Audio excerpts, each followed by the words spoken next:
We haven't talked since Dustin Poirier defeated McGregor. You fought both fighters. Was that the result you were expecting, or were you surprised to see Dustin get the knockout in the second round? Yeah, I was surprised. I thought if the fight stood standing, Conor would have the advantage. But if you go back and look in my interviews, I I said it clearly. If there's any way Dustin will get this done, he absolutely has to put the sprints that he does on McGregor, and that's how he ended up finishing him. I feel like he put that sprint on him. Dustin does these sprints so well. They come in like droves, like maybe a 20-second sprint, and then he'll go back to box, and then he'll do another 20-second sprint.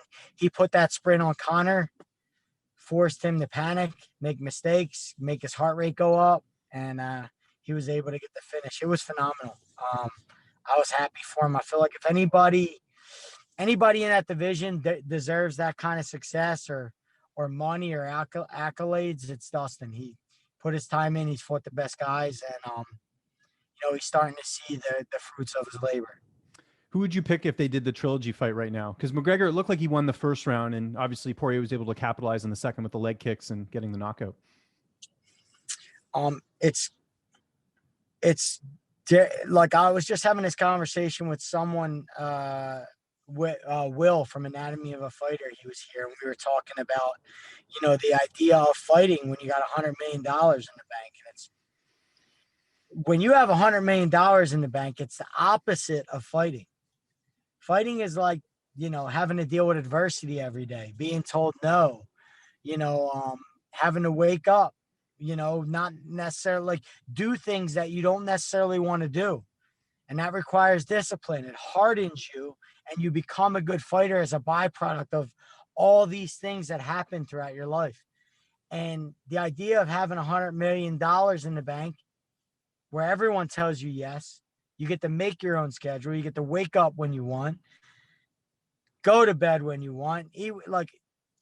It's the opposite of having to be a fighter. It actually softens you. So I feel like for Conor to come back, he needs to harden himself as a man. In order to do that, he needs to get rid of all them things. Maybe go away, get out of that world, and become hardened again over time. So it's gonna be hard. You're a Philly guy, to use a Rocky reference. Maybe he needs that Rocky training camp. Go live in someone's basement and just start from scratch and get one of those type of rough training camps, right? Do you think that's a solution? Yeah, it wouldn't be a bad idea to get away. It's just hard when you're that famous and you have that much money to get away from everything. It's very, very, very difficult. If Conor came to you and said, "Hey, can you train me? Can I work with your team?" Would you be open to it? I don't know. Okay, I like the honesty. That's fair enough. Yeah, I couldn't say if there was a heavy dollar amount involved. Maybe I just don't like personally. I don't like. I like being in someone's camp and helping them. Like when I'm getting ready for a fight or being in a camp, I enjoy that. But no, I don't like taking the role of like having the obligation of like someone else's win or loss depend on me. It's the same as a fight for me. And sometimes if I'm not fighting, I just don't want to feel that way anymore. So yeah, I'm not sure.